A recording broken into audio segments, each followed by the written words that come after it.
Job chapter 1. In the land of Uz there lived a man whose name was Job. This man was blameless and upright. He feared God and shunned evil. He had 7 sons and 3 daughters, and he owned 7,000 sheep, 3,000 camels, 500 yoke of oxen, and 500 donkeys, and had a large number of servants. He was the greatest man among all the people of the East. His sons used to hold feasts in their homes on their birthdays, and they would invite their 3 sisters to eat and drink with them. When a period of feasting had run its course, Job would make arrangements for them to be purified. Early in the morning he would sacrifice a burnt offering for each of them, thinking, "Perhaps my children have sinned and cursed God in their hearts." This was Job's regular custom. One day, the angels came to present themselves before the Lord, and Satan also came with them. The Lord said to Satan, "Where have you come from?" Satan answered the Lord, "From roaming throughout the earth, going to and fro on it." Then the Lord said to Satan, "Have you considered my servant Job? There is no one on earth like him. He is blameless and upright, a man who fears God and shuns evil." "Does Job fear God for nothing?" Satan replied. "Have you not put a hedge around him and his household and everything he has? You have blessed the work of his hands, so that his flocks and herds are spread throughout the land. But now stretch out your hand and strike everything he has, and he will surely curse you to your face." The Lord said to Satan, "Very well then. Everything he has is in your power. But on the man himself do not lay a finger." Then Satan went out from the presence of the Lord. One day, when Job's sons and daughters were feasting and drinking wine at the eldest brother's house, a messenger came to Job and said, "The oxen were plowing and the donkeys were grazing nearby, and the Sabeans attacked and made off with them. They put the servants to the sword, and I am the only one who has escaped to tell you." While he was still speaking, another messenger came and said, "The fire of God fell from the heavens and burned up the sheep and the servants, and I am the only one who has escaped to tell you." While he was still speaking, another messenger came and said, "The Chaldeans formed 3 raiding parties and swept down on your camels and made off with them. They put the servants to the sword, and I am the only one who has escaped to tell you."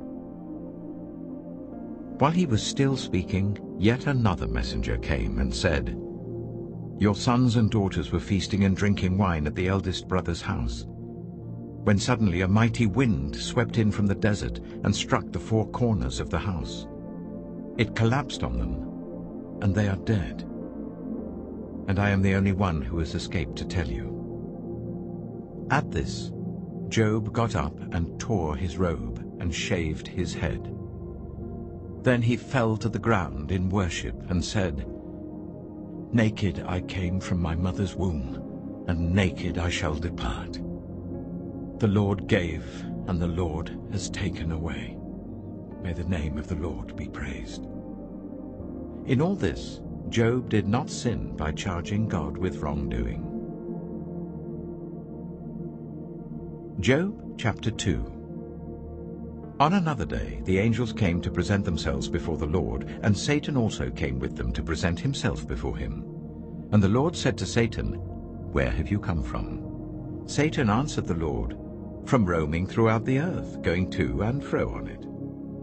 Then the Lord said to Satan, "Have you considered my servant Job? There is no one on earth like him. He is blameless and upright, a man who fears God and shuns evil. And he still maintains his integrity, though you incited me against him to ruin him without any reason." "Skin for skin," Satan replied. "A man will give all he has for his own life. But now stretch out your hand and strike his flesh and bones, and he will surely curse you to your face." The Lord said to Satan, "Very well then, he is in your hands. But you must spare his life." So Satan went out from the presence of the Lord and afflicted Job with painful sores from the soles of his feet to the crown of his head. Then Job took a piece of broken pottery and scraped himself with it as he sat among the ashes. His wife said to him, "Are you still maintaining your integrity? Curse God and die." He replied, "You are talking like a foolish woman. Shall we accept good from God and not trouble?" In all this, Job did not sin in what he said. When Job's 3 friends, Eliphaz the Temanite, Bildad the Shuhite, and Zophar the Naamathite, heard about all the troubles that had come upon him, they set out from their homes and met together by agreement to go and sympathize with him and comfort him. When they saw him from a distance, they could hardly recognize him. They began to weep aloud, and they tore their robes and sprinkled dust on their heads. Then they sat on the ground with him for 7 days and 7 nights. No one said a word to him, because they saw how great his suffering was. Job chapter 3. After this, Job opened his mouth and cursed the day of his birth. He said, "May the day of my birth perish, and the night that said a boy is conceived. That day, may it turn to darkness. May God above not care about it. May no light shine on it. May gloom and utter darkness claim it once more. May a cloud settle over it. May blackness overwhelm it. That night, may thick darkness seize it. May it not be included among the days of the year, nor be entered in any of the months. May that night be barren. May no shout of joy be heard in it. May those who curse days curse that day. Those who are ready to rouse Leviathan, may its morning stars become dark. May it wait for daylight in vain and not see the first rays of dawn. For it did not shut the doors of the womb on me, to hide trouble from my eyes. Why did I not perish at birth and die as I came from the womb? Why were there knees to receive me and breasts that I might be nursed? For now I would be lying down in peace. I would be asleep and at rest with kings and rulers of the earth who built for themselves places now lying in ruins, with princes who had gold, who filled their houses with silver. Or why was I not hidden away in the ground like a stillborn child, like an infant who never saw the light of day? There the wicked cease from turmoil, and there the weary are at rest. Captives also enjoy their ease. They no longer hear the slave drivers shout. The small and the great are there, and the slaves are freed from their owners.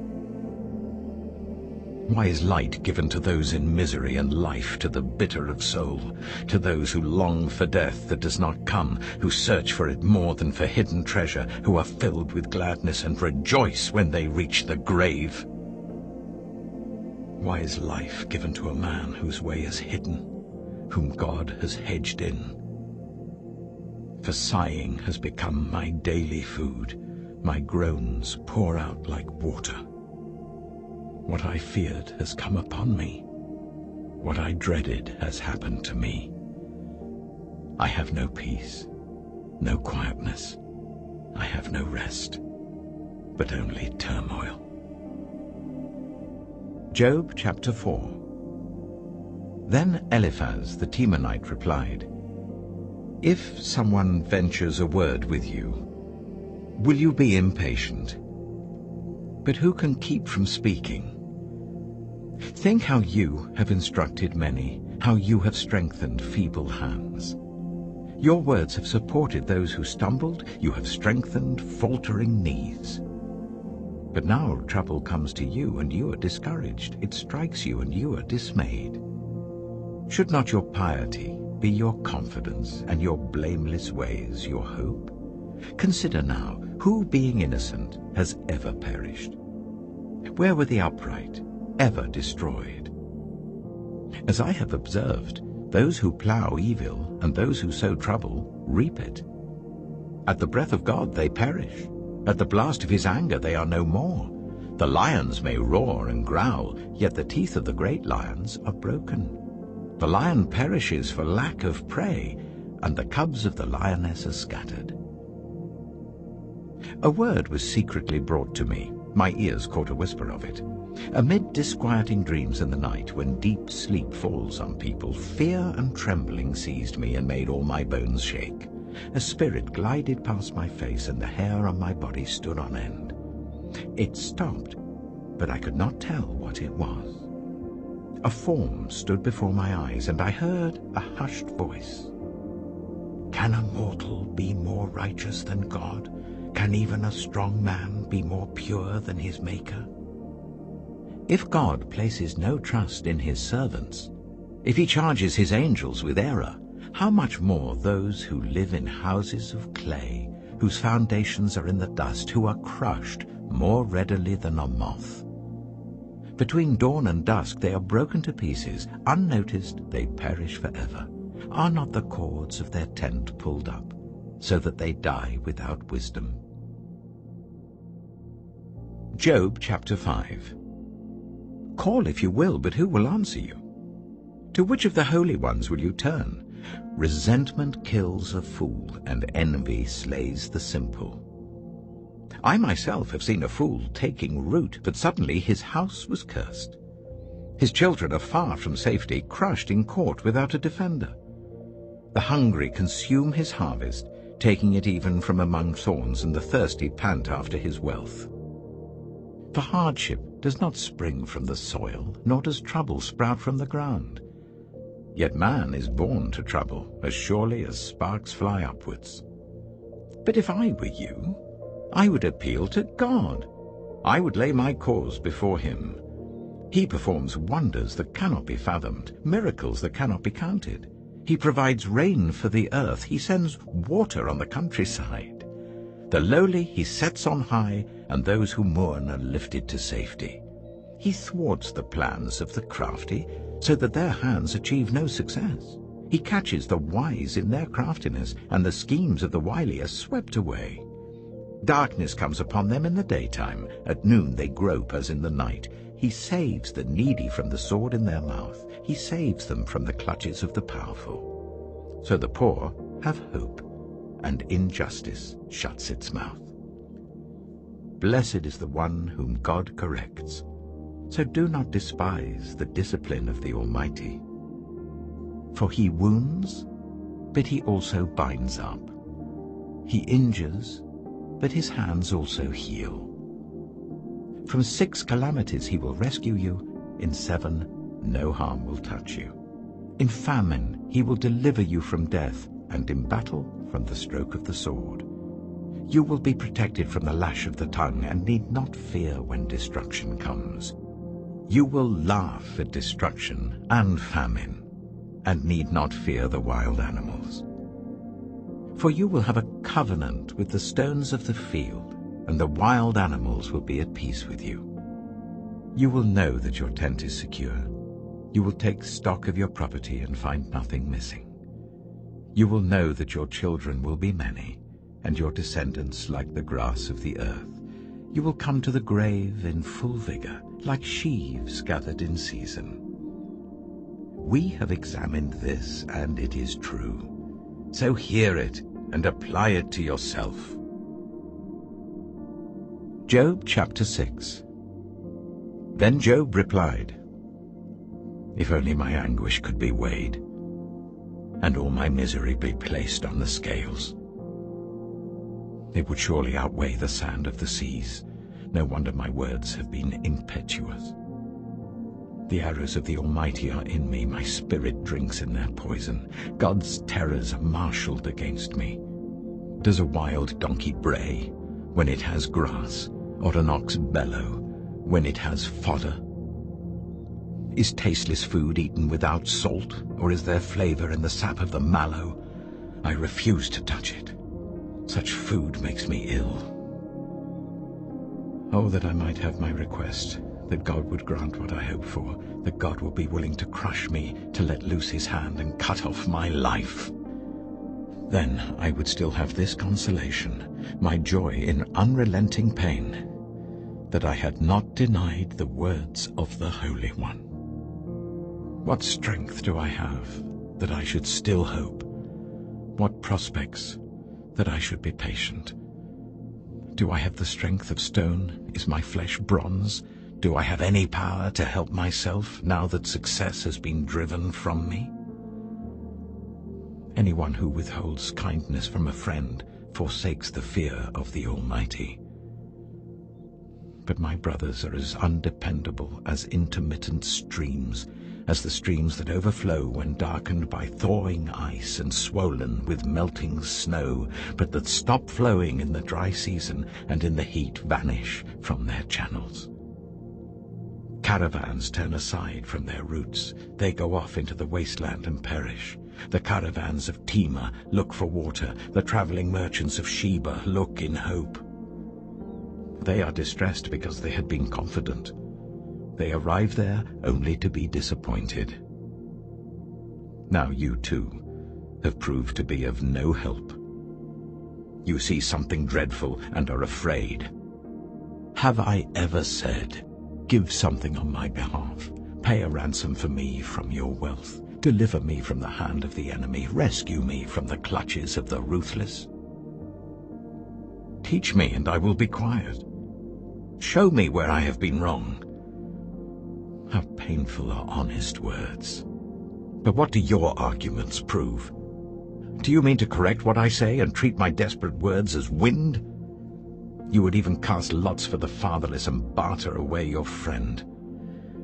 But now be so kind as to look at me. Would I lie to your face? Relent, do not be unjust. Reconsider, for my integrity is at stake. Is there any wickedness on my lips? Can my mouth not discern malice? Job chapter 7. Do not mortals have hard service on earth? Are not their days like those of hired laborers? Like a slave longing for the evening shadows, or a hired laborer waiting to be paid, so I have been allotted months of futility, and nights of misery have been assigned to me. When I lie down, I think, how long before I get up? The night drags on, and I toss and turn until dawn. My body is clothed with worms and scabs. My skin is broken and festering. My days are swifter than a weaver's shuttle, and they come to an end without hope. Remember, O God, that my life is but a breath. My eyes will never see happiness again. The eye that now sees me will see me no longer. You will look for me, but I will be no more. As a cloud vanishes and is gone, so one who goes down to the grave does not return. He will never come to his house again. His place will know him no more. Therefore I will not keep silent. I will speak out in the anguish of my spirit. I will complain in the bitterness of my soul. Am I the sea, or the monster of the deep, that you put me under guard?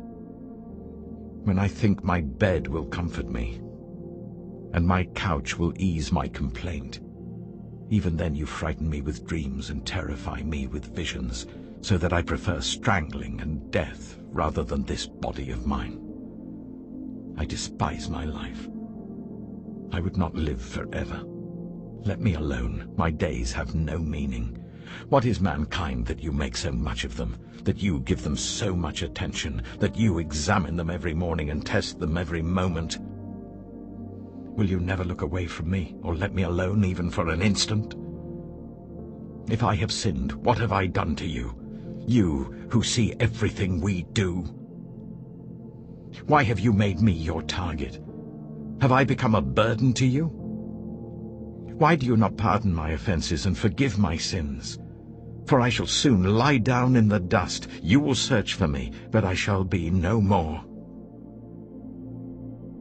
Job chapter 8. Then Bildad the Shuhite replied, How long will you say such things? Your words are a blustering wind. Does God pervert justice? Does the Almighty pervert what is right? When your children sinned against him, he gave them over to the penalty of their sin. But if you will seek God earnestly and plead with the Almighty, if you are pure and upright even now, he will rouse himself on your behalf and restore you to your prosperous state. Your beginnings will seem humble, so prosperous will your future be.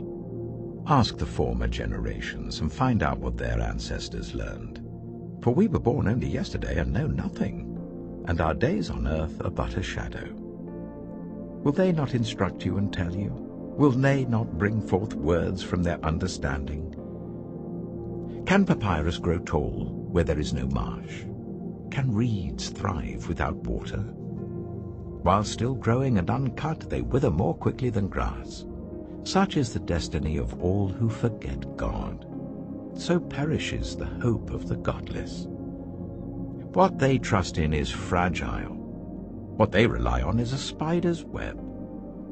They lean on the web, but it gives way. They cling to it, but it does not hold. They are like a well-watered plant in the sunshine, spreading its shoots over the garden. It entwines its roots round a pile of rocks and looks for a place among the stones. But when it is torn from its spot, that place disowns it and says, "I never saw you." Surely its life withers away, and from the soil other plants grow. Surely God does not reject one who is blameless, or strengthen the hands of evildoers. He will yet fill your mouth with laughter and your lips with shouts of joy. Your enemies will be clothed in shame, and the tents of the wicked will be no more. Job chapter 9. Then Job replied, "Indeed, I know that this is true. But how can mere mortals prove their innocence before God? Though they wished to dispute with him, they could not answer him one sin 1,000 times. His wisdom is profound, his power is vast. Who has resisted him and come out unscathed? He moves mountains without their knowing it and overturns them in his anger. He shakes the earth from its place and makes its pillars tremble. He speaks to the sun, and it does not shine. He seals off the light of the stars. He alone stretches out the heavens and treads on the waves of the sea. He is the maker of the Bear and Orion, the Pleiades and the constellations of the south. He performs wonders that cannot be fathomed, miracles that cannot be counted. When he passes me, I cannot see him. When he goes by, I cannot perceive him. If he snatches away, who can stop him? Who can say to him, "What are you doing?" God does not restrain his anger. Even the cohorts of Rahab cowered at his feet. How then can I dispute with him? How can I find words to argue with him? Though I were innocent, I could not answer him. I could only plead with my judge for mercy. Even if I summoned him and he responded, I do not believe he would give me a hearing. He would crush me with a storm and multiply my wounds for no reason. He would not let me catch my breath, but would overwhelm me with misery. If it is a matter of strength, he is mighty. And if it is a matter of justice, who can challenge him? Even if I were innocent, my mouth would condemn me. If I were blameless, it would pronounce me guilty. Although I am blameless, I have no concern for myself. I despise my own life. It is all the same. That is why I say, he destroys both the blameless and the wicked. When a scourge brings sudden death, he mocks the despair of the innocent. When a land falls into the hands of the wicked, he blindfolds its judges. If it is not he, then who is it? My days are swifter than a runner. They fly away without a glimpse of joy. They skim past like boats of papyrus, like eagles swooping down on their prey. If I say, I will forget my complaint, I will change my expression and smile, I still dread all my sufferings, for I know you will not hold me innocent. Since I am already found guilty, why should I struggle in vain? Even if I washed myself with soap and my hands with cleansing powder, you would plunge me into a slime pit so that even my clothes would detest me. He is not a mere mortal like me, that I might answer him, that we might confront each other in court.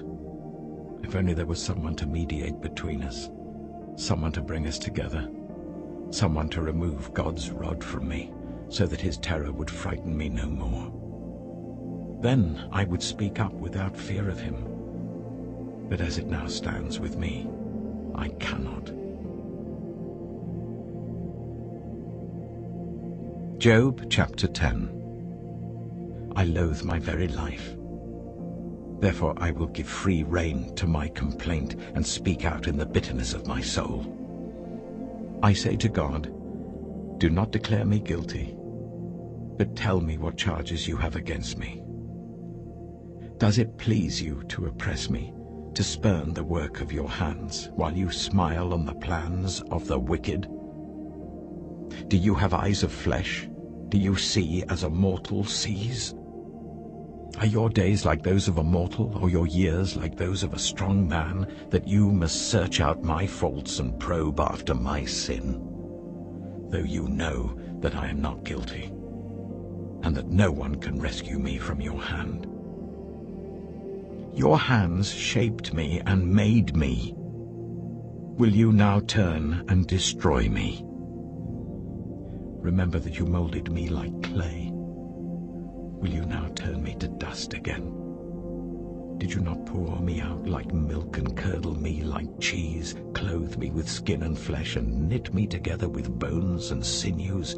You gave me life and showed me kindness, and in your providence watched over my spirit.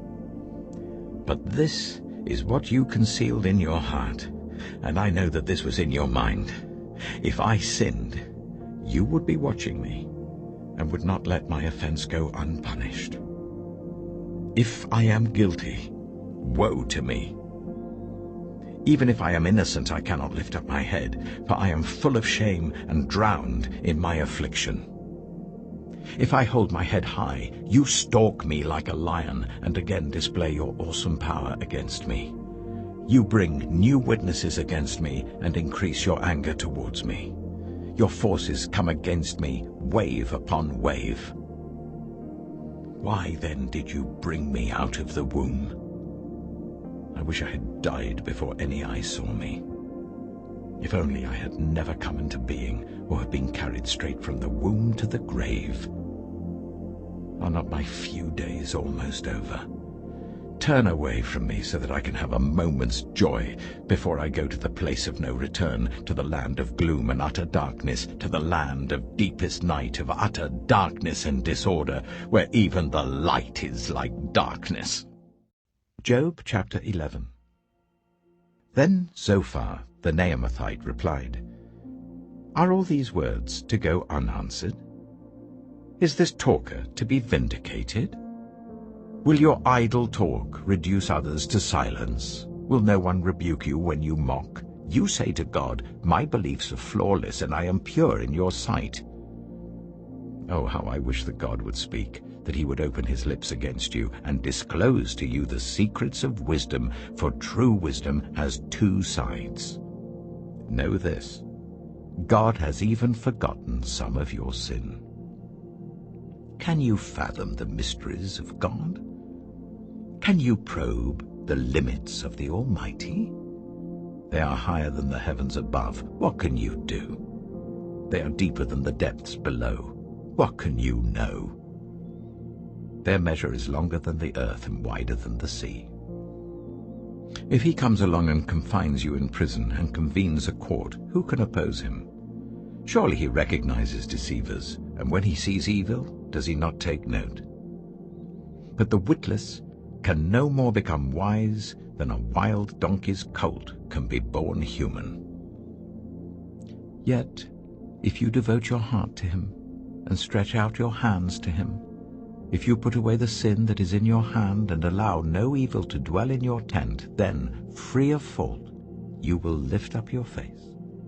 You will stand firm and without fear. You will surely forget your trouble, recalling it only as waters gone by. Life will be brighter than noonday, and darkness will become like morning. You will be secure because there is hope, You will look about you and take your rest in safety. You will lie down with no one to make you afraid, and many will court your favor. But the eyes of the wicked will fail, and escape will elude them. Their hope will become a dying gasp. Job chapter 12. Then Job replied, "Doubtless you are the only people who matter, and wisdom will die with you. But I have a mind as well as you. I'm not inferior to you. Who does not know all these things? I have become a laughingstock to my friends, though I called on God and he answered, a mere laughingstock, though righteous and blameless. Those who are at ease have contempt for misfortune, as the fate of those whose feet are slipping. The tents of marauders are undisturbed, and those who provoke God are secure, those whom God has in his hand. But ask the animals, and they will teach you, or the birds in the sky, and they will tell you. Or speak to the earth, and it will teach you, or let the fish in the sea inform you. Which of all these does not know that the hand of the Lord has done this? In his hand is the life of every creature and the breath of all mankind. Does not the ear test words as the tongue tastes food? Is not wisdom found among the aged? Does not long life bring understanding? To God belong wisdom and power. Counsel and understanding are his. What he tears down cannot be rebuilt. Those he imprisons cannot be released. If he holds back the waters, there is drought. If he lets them loose, they devastate the land. To him belongs strength and insight. Both deceived and deceiver are his. He leads rulers away stripped and makes fools of judges. He takes off the shackles put on by kings and ties a loincloth around their waist. He leads priests away stripped and overthrows officials long established. He silences the lips of trusted advisers and takes away the discernment of elders. He pours contempt on nobles and disarms the mighty. He reveals the deep things of darkness and brings utter darkness into the light. He makes nations great and destroys them. He enlarges nations and disperses them. He deprives the leaders of the earth of their reason. He makes them wander in a trackless waste. They grope in darkness with no light. He makes them stagger like drunkards. Job chapter 13. My eyes have seen all this. My ears have heard and understood it. What you know, I also know. I'm not inferior to you. But I desire to speak to the Almighty and to argue my case with God. You, however, smear me with lies. You are worthless physicians, all of you. If only you would be altogether silent. For you, that would be wisdom. Hear now my argument. Listen to the pleas of my lips. Will you speak wickedly on God's behalf? Will you speak deceitfully for him? Will you show him partiality? Will you argue the case for God? Would it turn out well if he examined you? Could you deceive him as you might deceive a mortal? He would surely call you to account if you secretly showed partiality. Would not his splendor terrify you? Would not the dread of him fall on you? Your maxims are proverbs of ashes. Your defenses are defenses of clay. Keep silent and let me speak. Then let come to me what may. Why do I put myself in jeopardy and take my life in my hands? Though he slay me, yet will I hope in him. I will surely defend my ways to his face. Indeed, this will turn out for my deliverance, for no godless person would dare come before him. Listen carefully to what I say. Let my words ring in your ears. Now that I have prepared my case, I know I will be vindicated. Can anyone bring charges against me? If so, I will be silent and die. Only grant me these two things, God, and then I will not hide from you. Withdraw your hand far from me, and stop frightening me with your terrors. Then summon me and I will answer, or let me speak, and you reply to me. How many wrongs and sins have I committed? Show me my offense and my sin. Why do you hide your face and consider me your enemy? Will you torment a wind-blown leaf? Will you chase after dry chaff? For you write down bitter things against me and make me reap the sins of my youth. You fasten my feet in shackles. You keep close watch on all my paths by putting marks on the soles of my feet. So man wastes away like something rotten, like a garment eaten by moths. Job chapter 14. Mortals, born of woman, are of few days and full of trouble. They spring up like flowers and wither away, like fleeting shadows. They do not endure. Do you fix your eye on them? Will you bring them before you for judgment? Who can bring what is pure from the impure? No one. A person's days are determined. You have decreed the number of his months and have set limits he cannot exceed. So look away from him and let him alone, till he has put in his time like a hired laborer. At least there is hope for a tree. If it is cut down, it will sprout again, and its new shoots will not fail. Its roots may grow old in the ground, and its stump die in the soil, yet at the scent of water it will bud and put forth shoots like a plant. But a man dies and is laid low. He breathes his last and is no more. As the water of a lake dries up, or a riverbed becomes parched and dry, so he lies down and does not rise. Till the heavens are no more, people will not awake or be roused from their sleep. If only you would hide me in the grave, and conceal me till your anger has passed.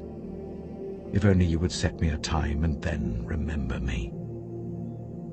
If someone dies, will they live again? All the days of my hard service I will wait for my renewal to come. You will call, and I will answer you. You will long for the creature your hands have made. Surely then you will count my steps, but not keep track of my sin. My offenses will be sealed up in a bag. You will cover over my sin. But as a mountain erodes and crumbles, and as a rock is moved from its place, as water wears away stones and torrents wash away the soil, so you destroy a person's hope.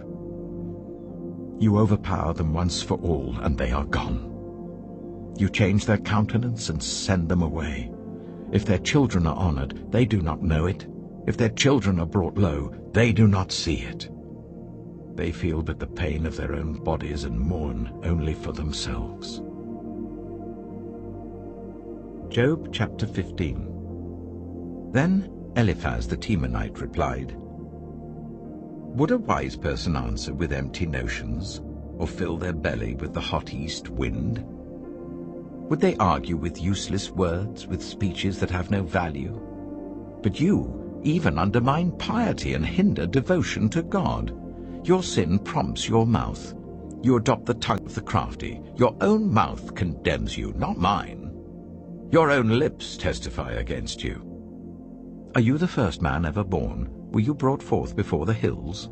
Do you listen in on God's counsel? Do you have a monopoly on wisdom? What do you know that we do not know? What insights do you have that we do not have?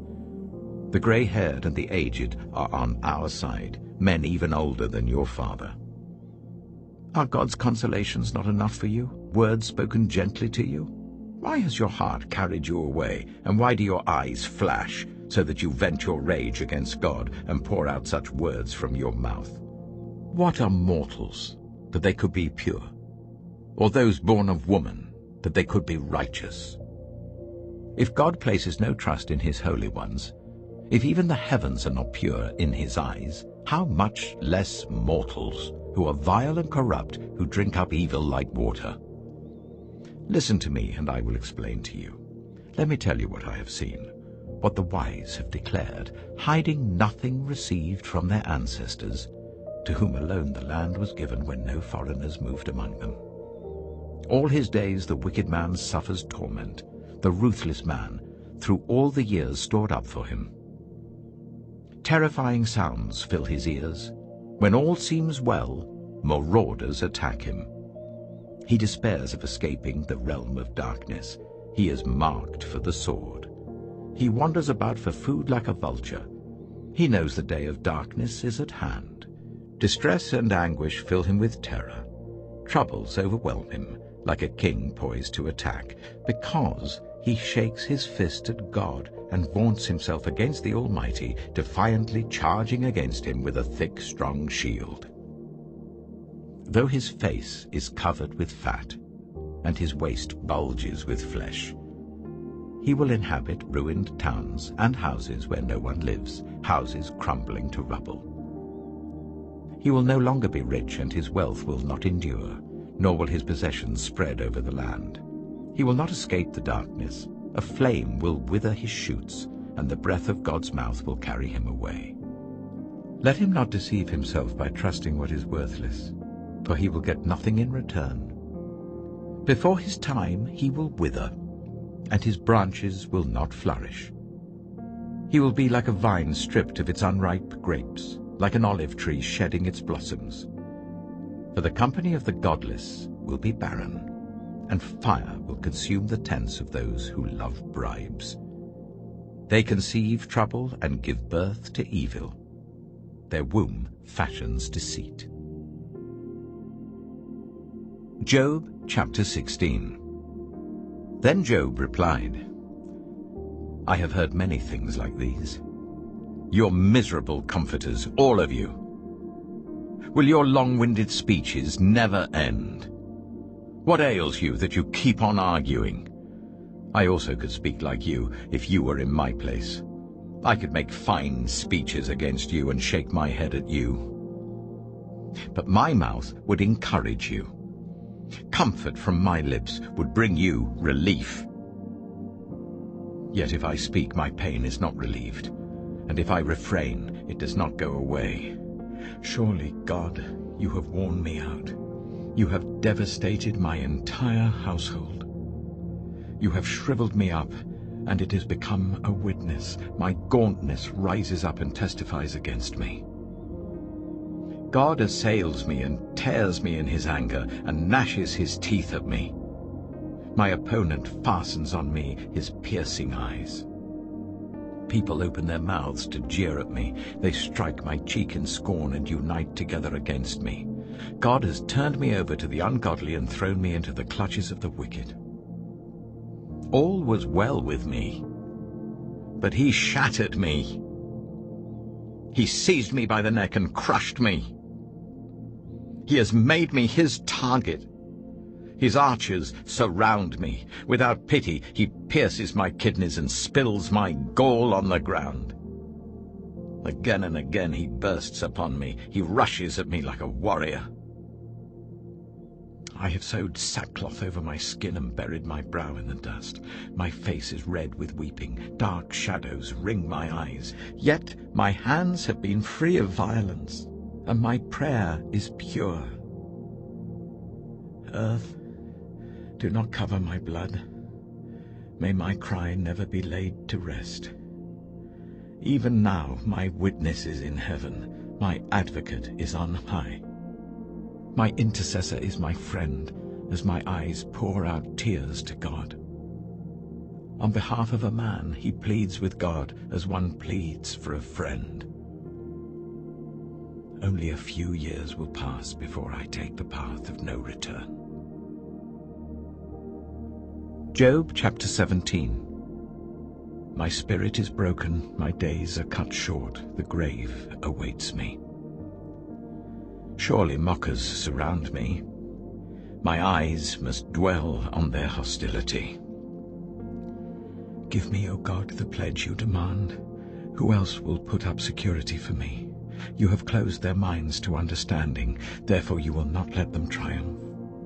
If anyone denounces their friends for reward, the eyes of their children will fail.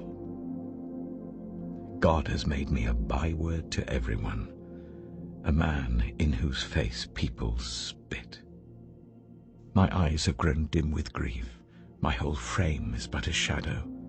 The upright are appalled at this. The innocent are aroused against the ungodly.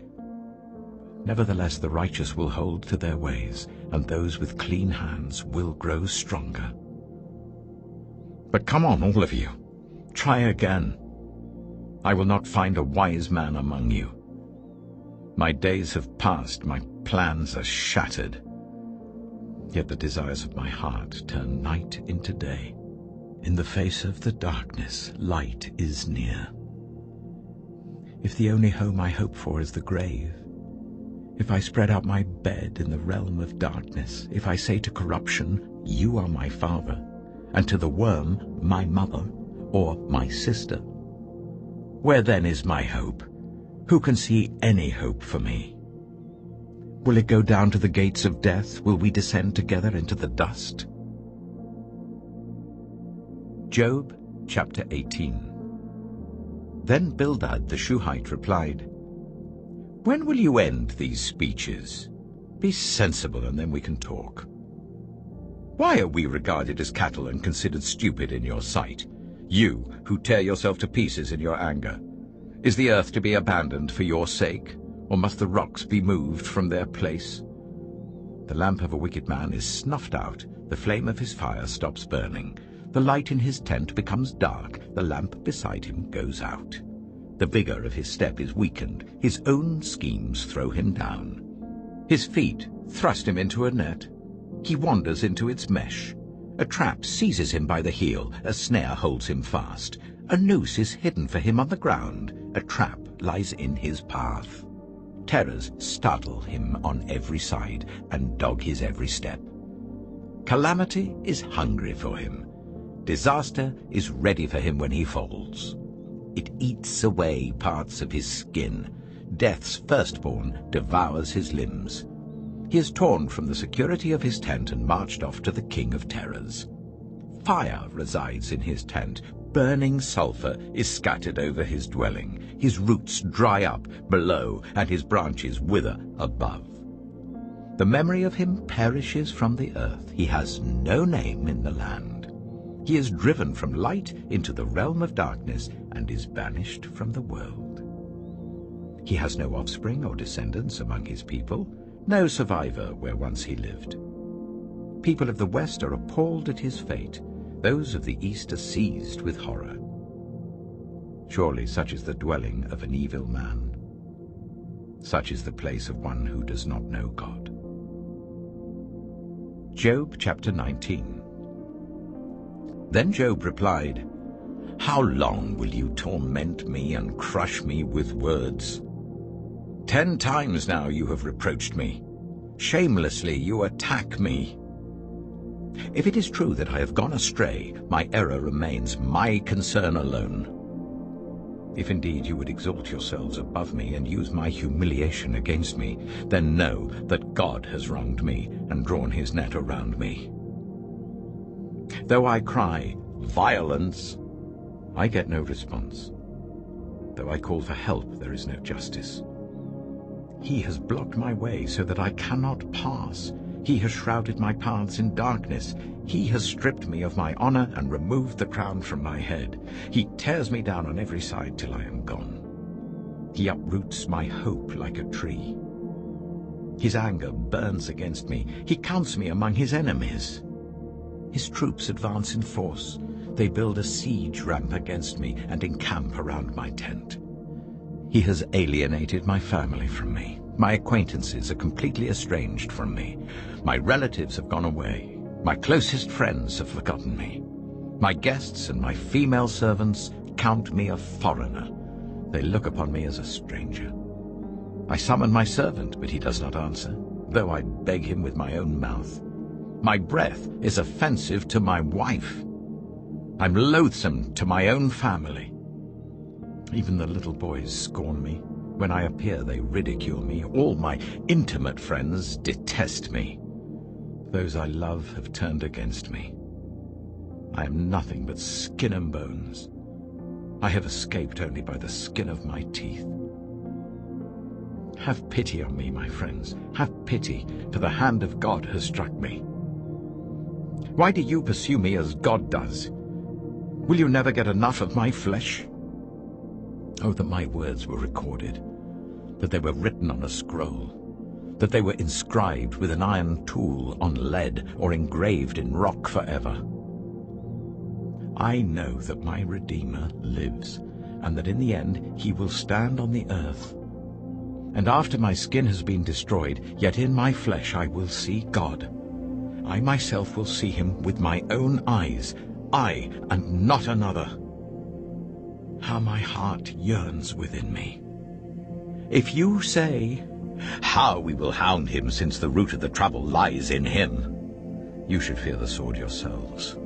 For wrath will bring punishment by the sword, and then you will know that there is judgment. Job chapter 20.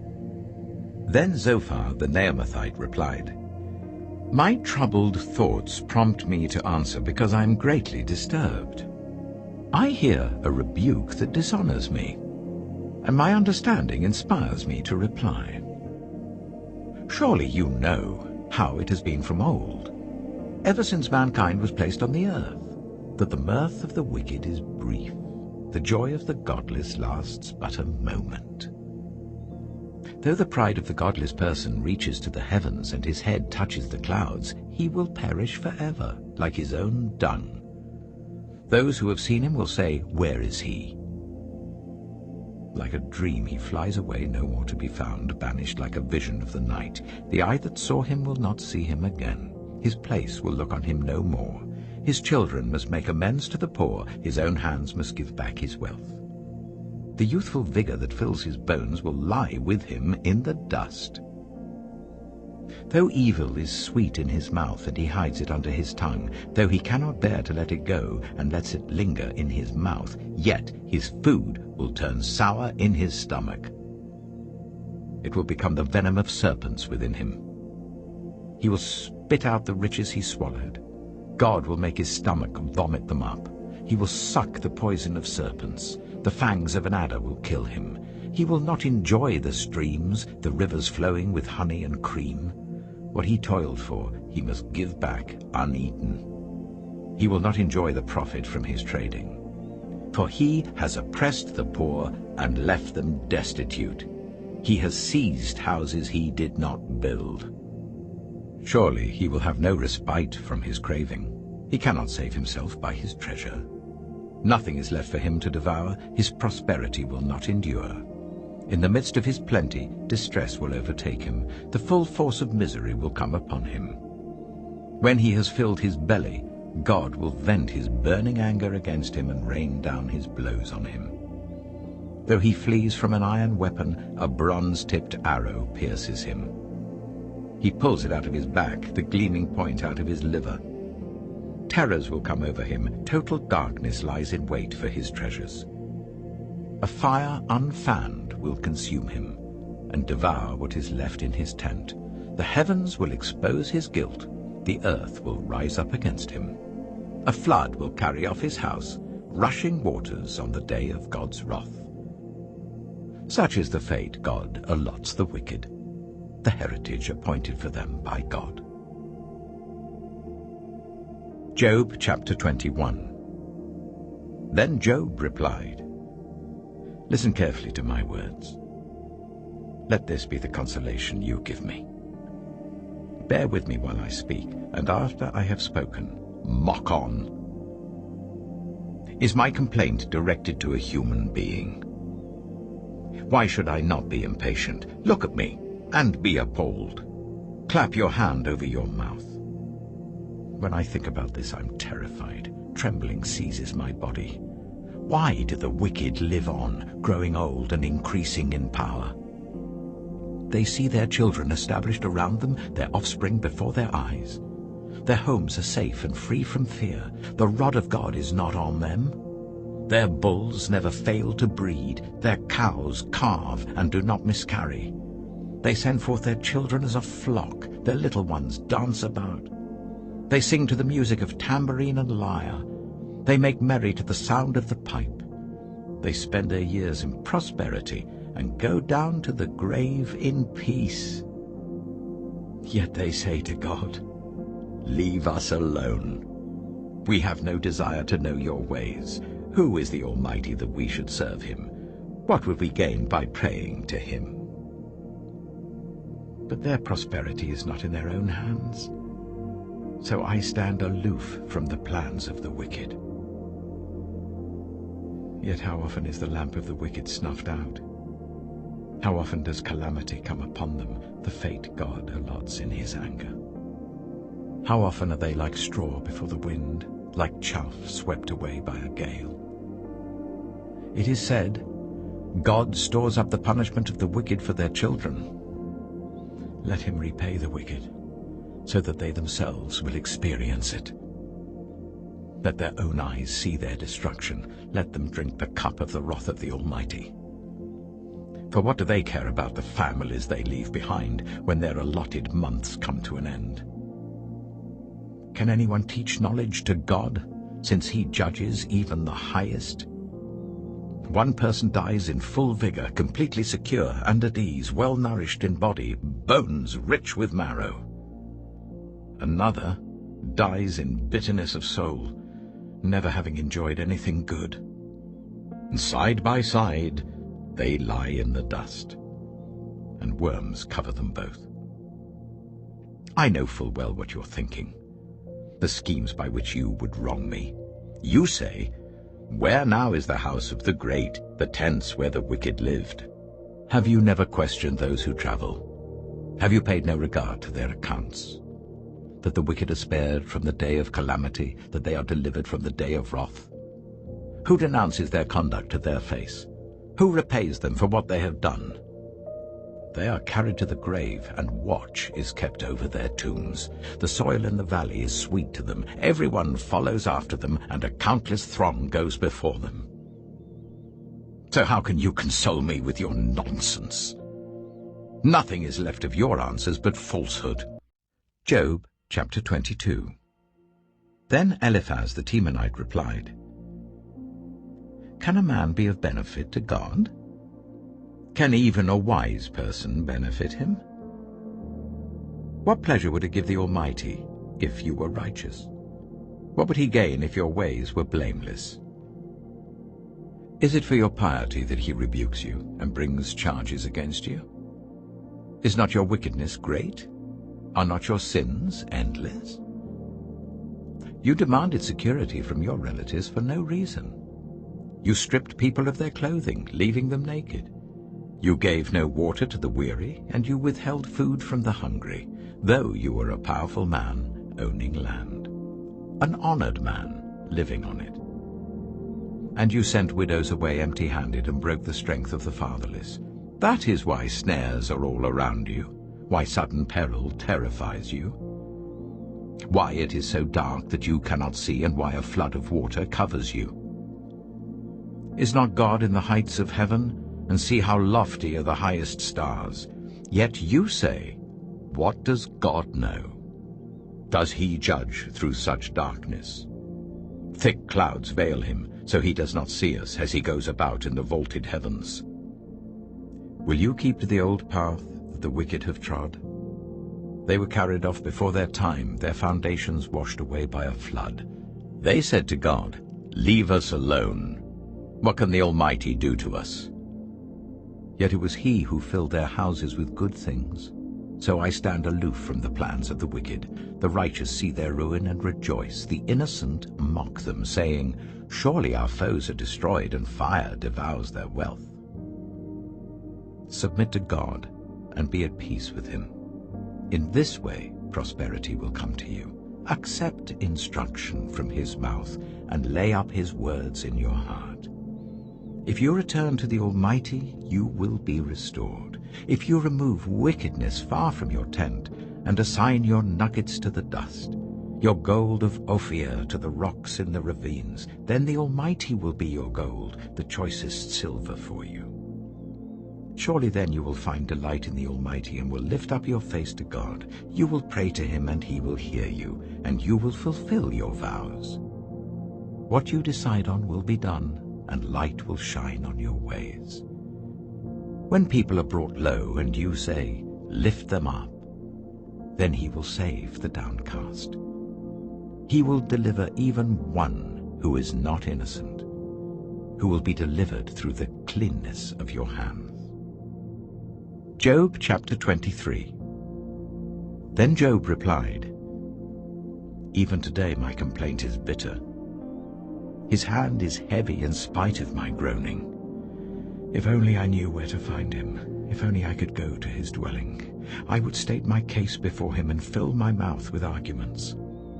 I would find out what he would answer me and consider what he would say to me. Would he vigorously oppose me with great power? No. He would not press charges against me. There the upright can establish their innocence before him, and there I would be delivered forever from my judge. But if I go to the east, he is not there. If I go to the west, I do not find him. When he is at work in the north, I do not see him. When he turns to the south, I catch no glimpse of him.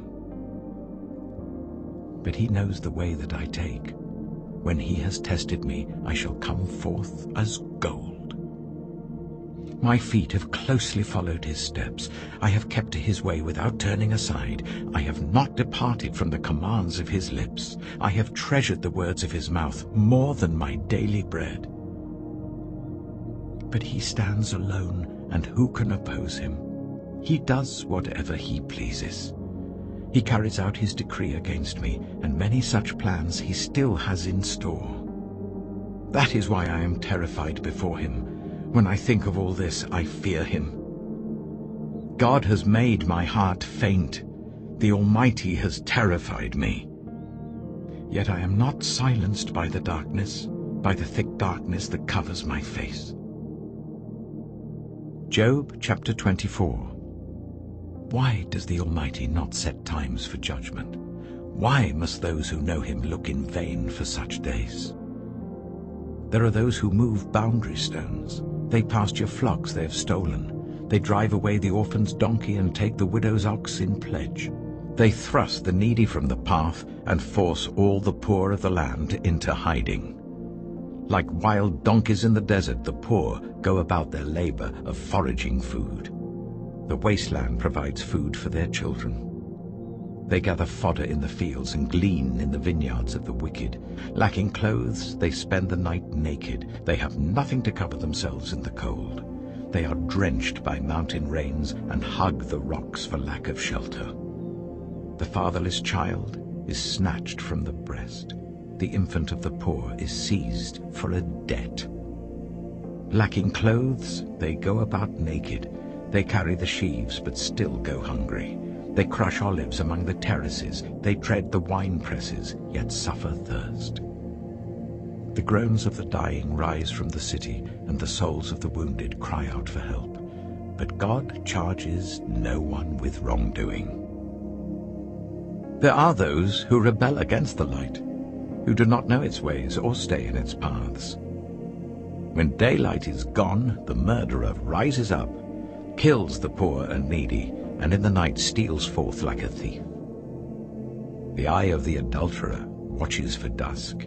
He thinks, no eye will see me, and he keeps his face concealed. In the dark, thieves break into houses, but by day they shut themselves in. They want nothing to do with the light. For all of them, midnight is their morning. They make friends with the terrors of darkness. Yet they are foam on the surface of the water. Their portion of the land is cursed, so that no one goes to the vineyards. As heat and drought snatch away the melted snow, so the grave snatches away those who have sinned. The womb forgets them, the worm feasts on them. The wicked are no longer remembered, but are broken like a tree. They prey on the barren and childless woman, and to the widow they show no kindness. But God drags away the mighty by his power. Though they become established, they have no assurance of life. He may let them rest in a feeling of security, but his eyes are on their ways. For a little while they are exalted, and then they are gone. They are brought low and gathered up like all others. They are cut off like ears of corn. If this is not so, who can prove me false and reduce my words to nothing? Job chapter 25. Then Bildad the Shuhite replied, Dominion and awe belong to God. He establishes order in the heights of heaven. Can his forces be numbered? On whom does his light not rise? How then can a mortal be righteous before God? How can one born of woman be pure? If even the moon is not bright and the stars are not pure in his eyes, how much less a mortal, who is but a maggot, a human being, who is only a worm. Job chapter 26. Then Job replied, How you have helped the powerless, how you have saved the arm that is feeble, what advice you have offered to one without wisdom, and what great insight you have displayed. Who has helped you utter these words, and whose spirit spoke from your mouth? The dead are in deep anguish, those beneath the waters and all that live in them. The realm of the dead is naked before God. Destruction lies uncovered. He spreads out the northern skies over empty space. He suspends the earth over nothing. He wraps up the waters in his clouds, yet the clouds do not burst under their weight.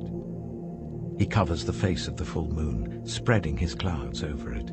He marks out the horizon on the face of the waters for a boundary between light and darkness.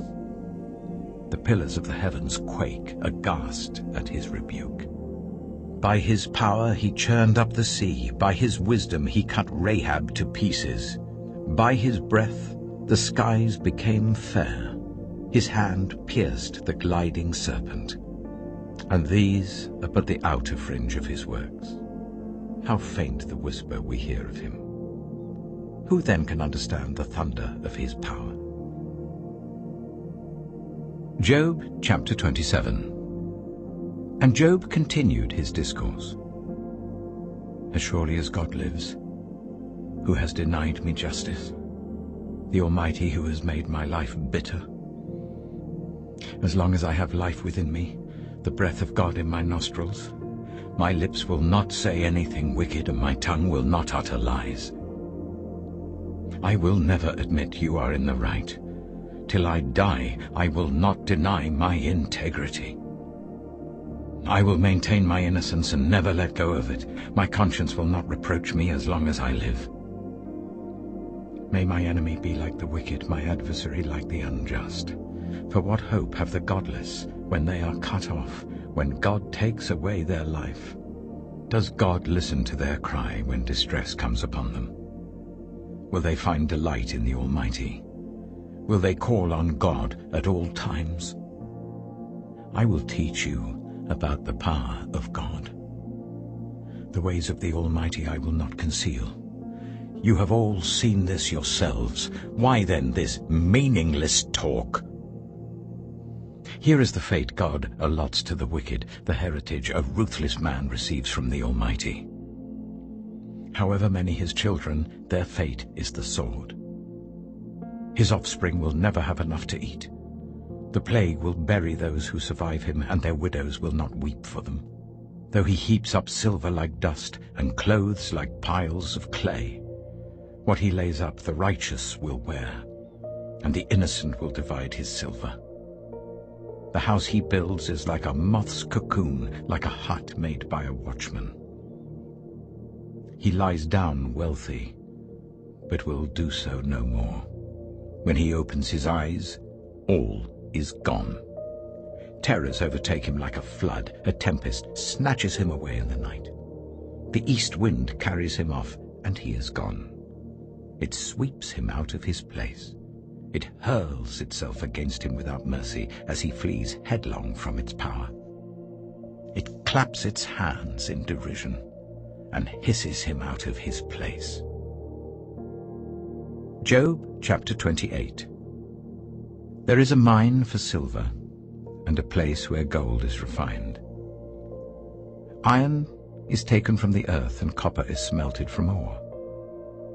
Mortals put an end to the darkness. They search out the farthest recesses for ore in the blackest darkness. Far from human dwellings they cut a shaft in places untouched by human feet. Far from other people they dangle and sway. The earth from which food comes is transformed below as by fire. Lapis lazuli comes from its rocks, and its dust contains nuggets of gold. No bird of prey knows that hidden path. No falcon's eye has seen it. Proud beasts do not set foot on it, and no lion prowls there. People assault the flinty rock with their hands and lay bare the roots of the mountains. They tunnel through the rock. Their eyes see all its treasures. They search the sources of the rivers and bring hidden things to light. But where can wisdom be found? Where does understanding dwell? No mortal comprehends its worth. It cannot be found in the land of the living. The deep says, "It is not in me." The sea says, "It is not with me."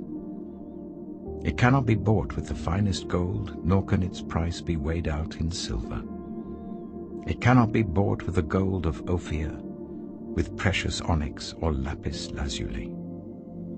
Neither gold nor crystal can compare with it, nor can it be had for jewels of gold. Coral and jasper are not worthy of mention. The price of wisdom is beyond rubies. The topaz of Cush cannot compare with it. It cannot be bought with pure gold. Where then does wisdom come from? Where does understanding dwell? It is hidden from the eyes of every living thing, concealed even from the birds in the sky. Destruction and death say, "Only a rumor of it has reached our ears." God understands the way to it, and he alone knows where it dwells. For he views the ends of the earth and sees everything under the heavens. When he established the force of the wind and measured out the waters, when he made a decree for the rain and a path for the thunderstorm, then he looked at wisdom and appraised it. He confirmed it and tested it. And he said to the human race, "The fear of the Lord, that is wisdom, and to shun evil is understanding." Job chapter 29. Job continued his discourse. "How I long for the months gone by, for the days when God watched over me, when his lamp shone on my head, and by his light I walked through darkness. Oh, for the days when I was in my prime, when God's intimate friendship blessed my house, when the Almighty was still with me and my children were around me, when my path was drenched with cream, and the rock poured out for me streams of olive oil. When I went to the gate of the city and took my seat in the public square, the young men saw me and stepped aside, and the old men rose to their feet. The chief men refrained from speaking and covered their mouths with their hands. The voices of the nobles were hushed, and their tongues stuck to the roof of their mouths. Whoever heard me spoke well of me, and those who saw me commended me. Because I rescued the poor who cried for help, and the fatherless who had none to assist them. The one who was dying blessed me. I made the widow's heart sing. I put on righteousness as my clothing, justice was my robe and my turban. I was eyes to the blind and feet to the lame. I was a father to the needy. I took up the case of the stranger. I broke the fangs of the wicked and snatched the victims from their teeth. I thought, I shall die in my own house, my days as numerous as the grains of sand. My roots will reach to the water, and the dew will lie all night on my branches. My glory will not fade. The bow will be ever new in my hand. People listened to me expectantly. waiting in silence for my counsel. After I had spoken, they spoke no more. My words fell gently on their ears. They waited for me as for showers, and drank in my words as the spring rain. When I smiled at them, they scarcely believed it. The light of my faith was precious to them. I chose the way for them and sat as their chief. I dwelt as a king among his troops. I was like one who comforts mourners. Job chapter 30. But now they mock me, men younger than I, whose fathers I would have disdained to put with my sheepdogs. Of what use was the strength of their hands to me, since their vigor had gone from them? Haggard from want and hunger, they roamed the parched land in desolate wastelands at night. In the brush they gathered salt herbs, and their food was the root of the broom bush. They were banished from human society, shouted at as if they were thieves. They were forced to live in the dry stream beds, among the rocks and in holes in the ground. They brayed among the bushes and huddled in the undergrowth. A base and nameless brood, they were driven out of the land. And now those young men mock me in song. I have become a byword among them. They detest me and keep their distance. They do not hesitate to spit in my face. Now that God has unstrung my bow and afflicted me, they throw off restraint in my presence. On my right, the tribe attacks. They lay snares for my feet. They build their siege ramps against me. They break up my road. They succeed in destroying me. No one can help him, they say. They advance as through a gaping breach. Amid the ruins they come rolling in. Terrors overwhelm me. My dignity is driven away as by the wind. My safety vanishes like a cloud. And now my life ebbs away. Days of suffering grip me. Night pierces my bones. My gnawing pains never rest. In his great power, God becomes like clothing to me. He binds me like the neck of my garment. He throws me into the mud, and I am reduced to dust and ashes. I cry out to you, God, but you do not answer. I stand up, but you merely look at me. You turn on me ruthlessly. With the might of your hand you attack me. You snatch me up and drive me before the wind. You toss me about in the storm. I know you will bring me down to death, to the place appointed for all the living. Surely no one lays a hand on a broken man when he cries for help in his distress. Have I not wept for those in trouble? Has not my soul grieved for the poor? Yet when I hoped for good, evil came. When I looked for light, then came darkness. The churning inside me never stops. Days of suffering confront me.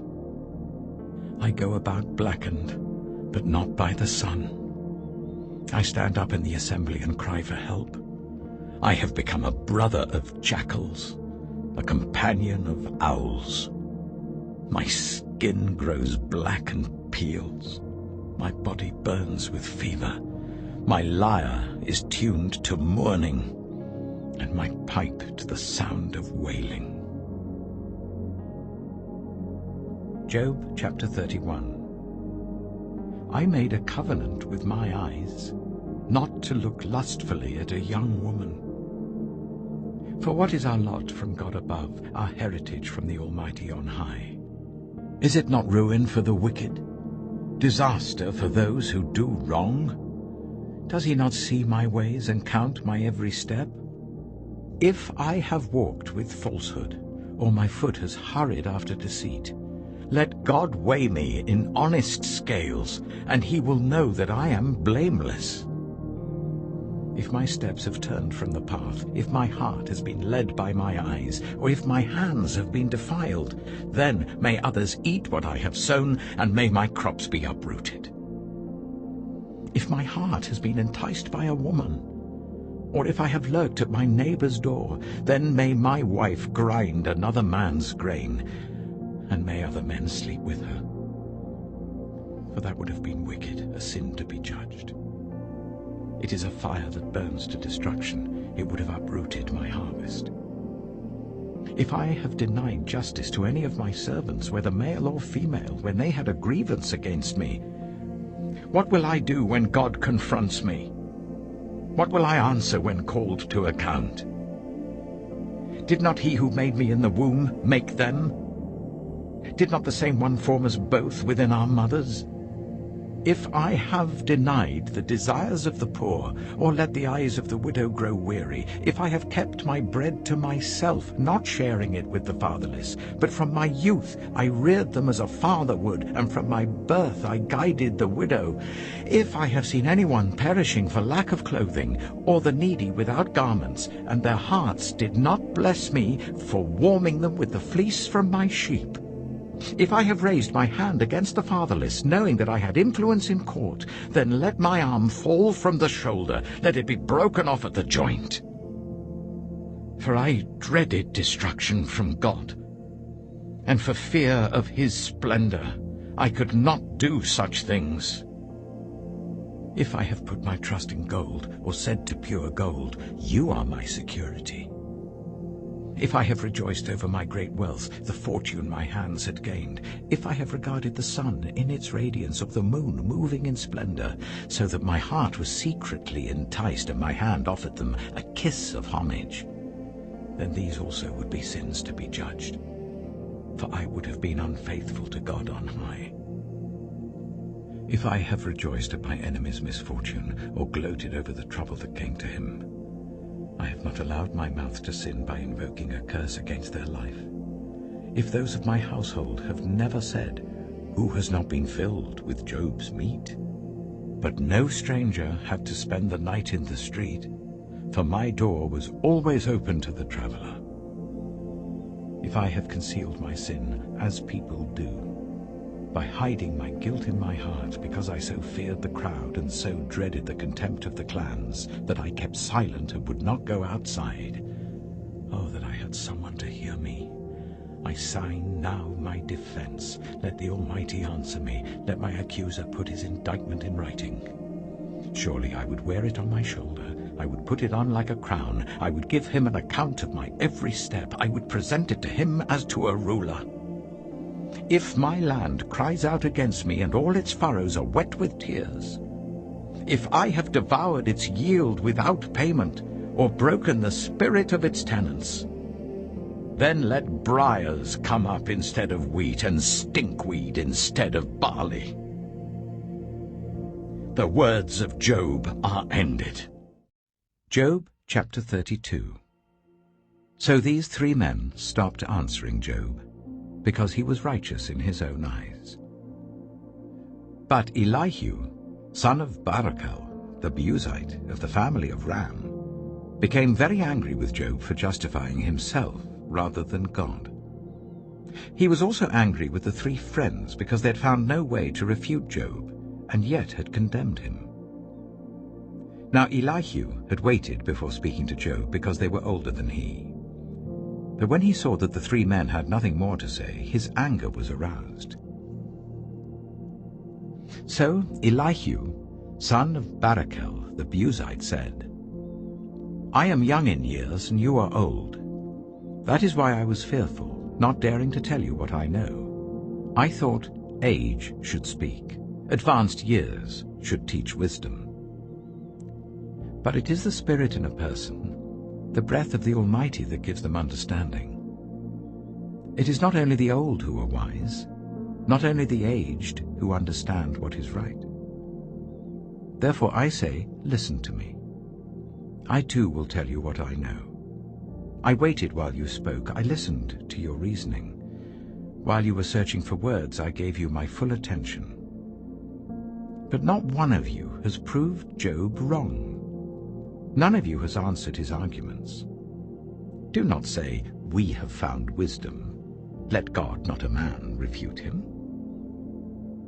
But Job has not marshaled his words against me, and I will not answer him with your arguments. They are dismayed and have no more to say. Words have failed them. Must I wait, now that they are silent, now that they stand there with no reply? I too will have my say. I too will tell what I know. For I am full of words, and the spirit within me compels me. Inside I'm like bottled-up wine, like new wineskins ready to burst. I must speak and find relief. I must open my lips and reply. I will show no partiality, nor will I flatter anyone. For if I were skilled in flattery, my Maker would soon take me away. Job chapter 33.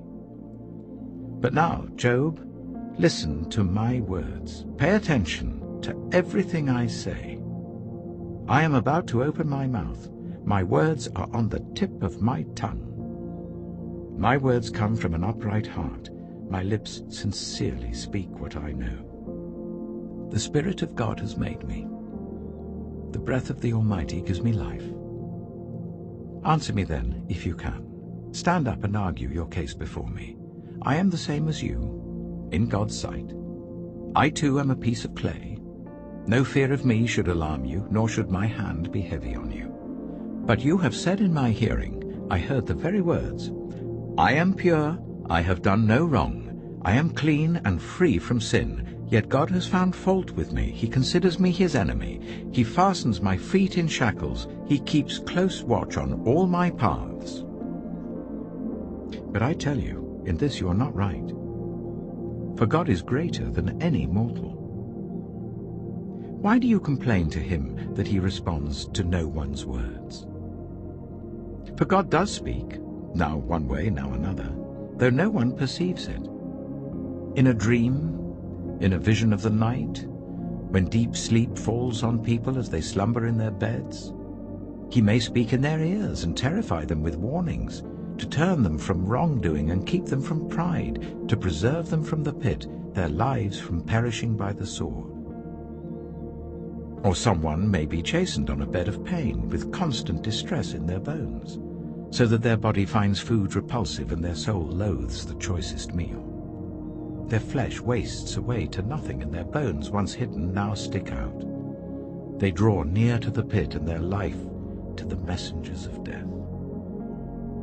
Yet if there is an angel at their side, a messenger, 1 out of 1,000, sent to tell them how to be upright, and he is gracious to that person and says to God, spare them from going down to the pit. I have found a ransom for them. Let their flesh be renewed like a child's. Let them be restored as in the days of their youth. Then that person can pray to God and find favor with him. They will see God's face and shout for joy. He will restore them to full well-being. And they will go to others and say, I have sinned, and I have perverted what is right, but I did not get what I deserved. God has delivered me from going down to the pit, and I shall live to enjoy the light of life. God does all these things to a person, twice, even 3 times, to turn them back from the pit, that the light of life may shine on them. Pay attention, Job, and listen to me. Be silent, and I will speak. If you have anything to say, answer me. Speak up, for I want to vindicate you. But if not, then listen to me. Be silent, and I will teach you wisdom. Job chapter 34. Then Elihu said, Hear my words, you wise men. Listen to me, you men of learning. For the ear tests words as the tongue tastes food. Let us discern for ourselves what is right. Let us learn together what is good. Job says, I am innocent, but God denies me justice. Although I am right, I am considered a liar. Although I am guiltless, his arrow inflicts an incurable wound. Is there anyone like Job, who drinks scorn like water? He keeps company with evildoers. He associates with the wicked, for he says, there is no profit in trying to please God. So listen to me, you men of understanding. Far be it from God to do evil, from the Almighty to do wrong. He repays everyone for what they have done. He brings on them what their conduct deserves. It is unthinkable that God would do wrong, that the Almighty would pervert justice. Who appointed him over the earth? Who put him in charge of the whole world? If it were his intention and he withdrew his spirit and breath, all humanity would perish together and mankind would return to the dust. If you have understanding, hear this. Listen to what I say. Can someone who hates justice govern? Will you condemn the just and mighty one? Is he not the one who says to kings, "You are worthless," and to nobles, "You are wicked"?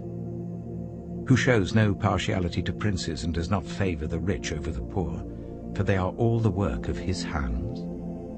They die in an instant. In the middle of the night, the people are shaken and they pass away. The mighty are removed without human hand. His eyes are on the ways of mortals. He sees their every step. There is no deep shadow, no utter darkness where evildoers can hide. God has no need to examine men further, that they should come before him for judgment. Without inquiry, he shatters the mighty and sets up others in their place. Because he takes note of their deeds, he overthrows them in the night and they are crushed. He punishes them for their wickedness where everyone can see them, because they turned from following him and had no regard for any of his ways. They caused the cry of the poor to come before him so that he heard the cry of the needy. But if he remains silent, who can condemn him? If he hides his face, who can see him? Yet he is over individual and nation alike, to keep the godless from ruling, from laying snares for the people. Suppose someone says to God, "I am guilty but will offend no more. Teach me what I cannot see. If I have done wrong, I will not do so again." Should God then reward you on your terms when you refuse to repent? You must decide, not I. So tell me what you know. Men of understanding declare, wise men who hear me say to me, Job speaks without knowledge, his words lack insight. Oh, that Job might be tested to the uttermost for answering like a wicked man. To his sin he adds rebellion. Scornfully he claps his hands among us and multiplies his words against God. Job chapter 35. Then Elihu said, "Do you think this is just? You say, I am in the right, not God. Yet you ask him, what profit is it to me, and what do I gain by not sinning? I would like to reply to you, and to your friends with you. Look up at the heavens and see. Gaze at the clouds so high above you. If you sin, how does that affect him? If your sins are many, what does that do to him? If you are righteous, what do you give to him, or what does he receive from your hand? Your wickedness only affects humans like yourself, and your righteousness only other people. People cry out under a load of oppression. They plead for relief from the arm of the powerful, but no one says, where is God my Maker, who gives songs in the night, who teaches us more than he teaches the beasts of the earth, and makes us wiser than the birds in the sky? He does not answer when people cry out because of the arrogance of the wicked. Indeed, God does not listen to their empty plea. The Almighty pays no attention to it. How much less, then, will he listen when you say that you do not see him, that your case is before him, and you must wait for him, and further, that his anger never punishes, and he does not take the least notice of wickedness? So Job opens his mouth with empty talk. Without knowledge he multiplies words. Job chapter 36. Elihu continued, Bear with me a little longer, and I will show you that there is more to be said on God's behalf. I get my knowledge from afar. I will ascribe justice to my Maker. Be assured that my words are not false. One who has perfect knowledge is with you. God is mighty, but despises no one. He is mighty and firm in his purpose. He does not keep the wicked alive, but gives the afflicted their rights. He does not take his eyes off the righteous. He enthrones them with kings and exalts them forever. But if people are bound in chains, held fast by cords of affliction, he tells them what they have done, that they have sinned arrogantly. He makes them listen to correction and commands them to repent of their evil. If they obey and serve him, they will spend the rest of their days in prosperity and their years in contentment. But if they do not listen, they will perish by the sword and die without knowledge. The godless in heart harbor resentment. Even when he fetters them, they do not cry for help. They die in their youth among male prostitutes of the shrines. But those who suffer, he delivers in their suffering. He speaks to them in their affliction. He is wooing you from the jaws of distress to a spacious place, free from restriction, to the comfort of your table, laden with choice food. But now you are laden with judgment due to the wicked. Judgment and justice have taken hold of you. Be careful that no one entices you by riches. Do not let a large bribe turn you aside. Would your wealth, or even all your mighty efforts, sustain you, so you would not be in distress? Do not long for the night to drag people away from their homes.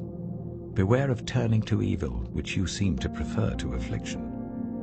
God is exalted in his power. Who is a teacher like him? Who has prescribed his ways for him, or said to him, "You have done wrong"? Remember to extol his work, which people have praised in song. All humanity has seen it. Mortals gaze on it from afar. How great is God, beyond our understanding. The number of his years is past finding out. He draws up the drops of water which distill as rain to the streams. The clouds pour down their moisture and abundant showers fall on mankind.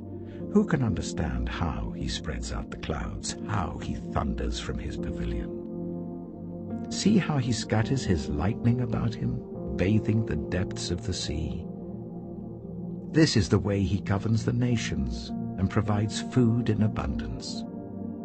He fills his hands with lightning and commands it to strike its mark. His thunder announces the coming storm. Even the cattle make known its approach. Job chapter 37. At this, my heart pants and leaps from its place. Listen. Listen to the roar of his voice, to the rumbling that comes from his mouth. He unleashes his lightning beneath the whole heaven and sends it to the ends of the earth. After that comes the sound of his roar. He thunders with his majestic voice. When his voice resounds, he holds nothing back. God's voice thunders in marvelous ways. He does great things beyond our understanding. He says to the snow, "Fall on the earth," and to the rain shower, "Be a mighty downpour," so that everyone he has made may know his work. He stops all people from their labor. The animals take cover, they remain in their dens. The tempest comes out from its chamber, the cold from the driving winds. The breath of God produces ice, and the broad waters become frozen. He loads the clouds with moisture. He scatters his lightning through them. At his direction, they swirl around over the face of the whole earth to do whatever he commands them. He brings the clouds to punish people, or to water his earth and show his love. Listen to this, Job. Stop and consider God's wonders. Do you know how God controls the clouds and makes his lightning flash? Do you know how the clouds hang poised, those wonders of him who is perfect in knowledge? You who swelter in your clothes when the land lies hushed under the south wind, can you join him in spreading out the skies, hard as a mirror of cast bronze? Tell us what we should say to him. We cannot draw up our case because of our darkness. Should he be told that I want to speak? Would anyone ask to be swallowed up? Now no one can look at the sun, bright as it is in the skies, after the wind has swept them clean. Out of the north he comes in golden splendor. God comes in awesome majesty. The Almighty is beyond our reach and exalted in power. In his justice and great righteousness he does not oppress. Therefore people revere him. For does he not have regard for all the wise in heart? Job chapter 38. Then the Lord spoke to Job out of the storm. He said, "Who is this that obscures my plans with words without knowledge? Brace yourself like a man. I will question you, and you shall answer me. Where were you when I laid the earth's foundation? Tell me if you understand. Who marked off its dimensions? Surely you know. Who stretched a measuring line across it? On what were its footings set? Or who laid its cornerstone, while the morning stars sang together and all the angels shouted for joy? Who shut up the sea behind doors when it burst forth from the womb? When I made the clouds its garment and wrapped it in thick darkness, when I fixed limits for it and set its doors and bars in place, when I said, 'This far you may come and no farther. Here is where your proud waves halt.' Have you ever given orders to the morning, or shown the dawn its place, that it might take the earth by the edges and shake the wicked out of it? The earth takes shape like clay under a seal. Its features stand out like those of a garment. The wicked are denied their light, and their upraised arm is broken. Have you journeyed to the springs of the sea, or walked in the recesses of the deep? Have the gates of death been shown to you? Have you seen the gates of the deepest darkness? Have you comprehended the vast expanses of the earth? Tell me if you know all this. What is the way to the abode of light?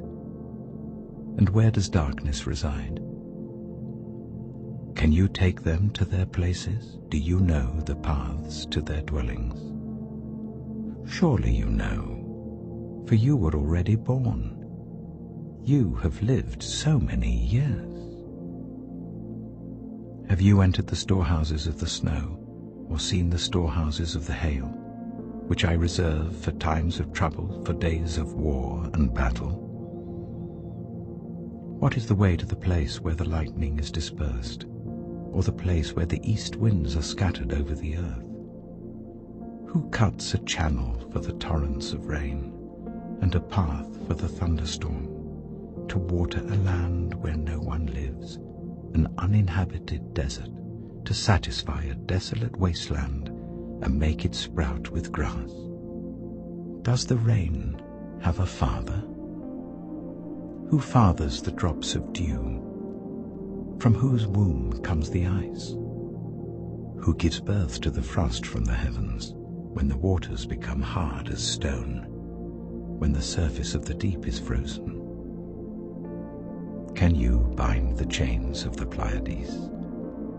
Can you loosen Orion's belt? Can you bring forth the constellations in their seasons, or lead out the bear with its cubs? Do you know the laws of the heavens? Can you set up God's dominion over the earth? Can you raise your voice to the clouds and cover yourself with a flood of water? Do you send the lightning bolts on their way? Do they report to you, "Here we are"? Who gives the ibis wisdom, or gives the cockerel understanding? Who has the wisdom to count the clouds? Who can tip over the water jars of the heavens when the dust becomes hard and the clods of earth stick together? Do you hunt the prey for the lioness, and satisfy the hunger of the lions when they crouch in their dens or lie in wait in a thicket? Who provides food for the raven when its young cry out to God and wander about for lack of food? Job chapter 39. Do you know when the mountain goats give birth? Do you watch when the doe bears her fawn? Do you count the months till they bear? Do you know the time they give birth? They crouch down and bring forth their young. Their labor pains are ended. Their young thrive and grow strong in the wilds. They leave and do not return.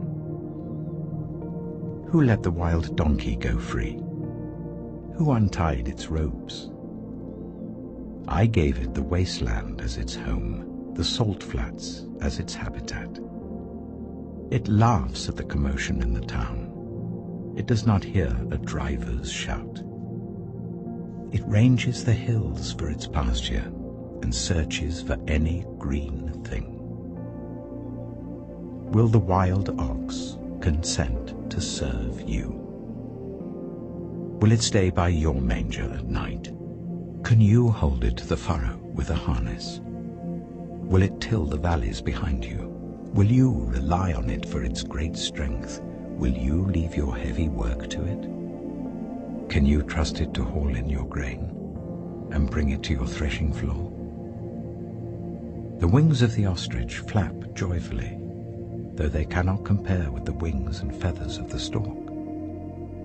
She lays her eggs on the ground and lets them warm in the sand, unmindful that a foot may crush them, that some wild animal may trample them. She treats her young harshly, as if they were not hers. She cares not that her labor was in vain, for God did not endow her with wisdom, or give her a share of good sense. Yet when she spreads her feathers to run, she laughs at horse and rider. Do you give the horse its strength, or clothe its neck with a flowing mane? Do you make it leap like a locust, striking terror with its proud snorting? It paws fiercely, rejoicing in its strength, and charges into the fray. It laughs at fear, afraid of nothing. It does not shy away from the sword. The quiver rattles against its side, along with the flashing spear and lance. In frenzied excitement, it eats up the ground. It cannot stand still when the trumpet sounds. At the blast of the trumpet it snorts, aha! It catches the scent of battle from afar, the shout of commanders and the battle cry. Does the hawk take flight by your wisdom and spread its wings towards the south? Does the eagle soar at your command and build its nest on high? It dwells on a cliff and stays there at night. A rocky crag is its stronghold. From there it looks for food. Its eyes detect it from afar. Its young ones feast on blood, and where the slain are, there it is. Job chapter 40. The Lord said to Job, Will the one who contends with the Almighty correct him? Let him who accuses God answer him. Then Job answered the Lord, I am unworthy. How can I reply to you? I put my hand over my mouth. I spoke once, but I have no answer. Twice, but I will say no more. Then the Lord spoke to Job out of the storm. Brace yourself like a man. I will question you, and you shall answer me. Would you discredit my justice? Would you condemn me to justify yourself? Do you have an arm like God's, and can your voice thunder like his? Then adorn yourself with glory and splendor, and clothe yourself in honor and majesty. Unleash the fury of your wrath. Look at all who are proud and bring them low. Look at all who are proud and humble them. Crush the wicked where they stand. Bury them all in the dust together. Shroud their faces in the grave. Then I myself will admit to you that your own right hand can save you. Look at Behemoth, which I made along with you, and which feeds on grass like an ox. What strength it has in its loins, what power in the muscles of its belly. Its tail sways like a cedar, the sinews of its thighs are close knit. Its bones are tubes of bronze, its limbs like rods of iron. It ranks first among the works of God, yet its maker can approach it with his sword. The hills bring it their produce, and all the wild animals play nearby. Under the lotus plant it lies, hidden among the reeds in the marsh. The lotuses conceal it in their shadow, the poplars by the stream surround it. A raging river does not alarm it. It is secure, though the Jordan should surge against its mouth. Can anyone capture it by the eyes, or trap it and pierce its nose? Job chapter 41. Can you pull in Leviathan with a fishhook, or tie down its tongue with a rope? Can you put a cord through its nose, or pierce its jaw with a hook? Will it keep begging you for mercy? Will it speak to you with gentle words? Will it make an agreement with you for you to take it as your slave for life? Can you make a pet of it like a bird, or put it on a leash for the young women in your house? Will traders barter for it? Will they divide it up among the merchants? Can you fill its hide with harpoons, or its head with fishing spears? If you lay a hand on it, you will remember the struggle and never do it again. Any hope of subduing it is false. The mere sight of it is overpowering. No one is fierce enough to rouse it. Who then is able to stand against me? Who has a claim against me that I must pay? Everything under heaven belongs to me. I will not fail to speak of Leviathan's limbs, its strength and its graceful form. Who can strip off its outer coat? Who can penetrate its double coat of armor? Who dares open the doors of its mouth, ringed about with its fearsome teeth? Its back has rows of shields tightly sealed together. Each is so close to the next that no air can pass between. They are joined fast to one another. They cling together and cannot be parted. Its snorting throws out flashes of light. Its eyes are like the rays of dawn. Flames stream from its mouth. Sparks of fire shoot out. Smoke pours from its nostrils as from a boiling pot over burning reeds. Its breath sets coals ablaze, and flames dart from its mouth. Strength resides in its neck, dismay goes before it. The folds of its flesh are tightly joined. They are firm and immovable. Its chest is hard as rock, hard as a lower millstone. When it rises up, the mighty are terrified. They retreat before its thrashing. The sword that reaches it has no effect, nor does the spear or the dart or the javelin. Iron it treats like straw, and bronze like rotten wood. Arrows do not make it flee. Slingstones are like chaff to it. A club seems to it but a piece of straw. It laughs at the rattling of the lance. Its undersides are jagged potsherds, leaving a trail in the mud like a threshing sledge. It makes the depths churn like a boiling cauldron and stirs up the sea like a pot of ointment. It leaves a glistening wake behind it. One would think the deep had white hair. Nothing on earth is its equal, a creature without fear. It looks down on all that are haughty. It is king over all that are proud. Job chapter 42. Then Job replied to the Lord, I know that you can do all things. No purpose of yours can be thwarted. You asked, who is this that obscures my plans without knowledge? Surely I spoke of things I did not understand, things too wonderful for me to know. You said, listen now, and I will speak. I will question you, and you shall answer me. My ears had heard of you, but now my eyes have seen you. Therefore I despise myself and repent in dust and ashes. After the Lord had said these things to Job, he said to Eliphaz the Temanite, I am angry with you and your 2 friends, because you have not spoken the truth about me as my servant Job has.